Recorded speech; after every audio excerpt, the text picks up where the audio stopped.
Di Rumi Nasi Kuku kita ada jual colek ikan, colek ayam, colek capur, gerai rebus, colek buah, macam-macam lagi. Soho sekali sini colek capur kan. Colek capur. Colek capur. Colek capur dia ambil paru, kepuk lekor, popiah, jepuk malah, soseh-soseh. Udang sotong kan. Untuk sotong RM9.5 untuk 100 gram. Udang RM8.5 untuk 100 gram. Sini sistem dia pilih dulu hak mana abang nak.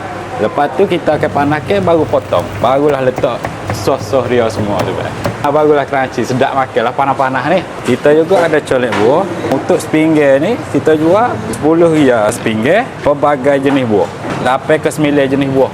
Untuk kuah colek buah ni kita pakai colek hitam homemade daripada Rumi Nasi Kuku sendiri. Kuah dia tu manis berlemak, ujung dia tu ada pedas-pedas sikit. So lagi kita ada kerai rebus fresh lagi.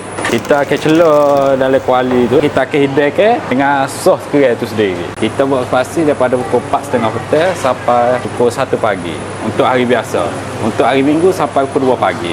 Pakat mari di Rumi Nasi Kuku. Lokasi kita di Taman Seri Rampai, Wangsa Maju.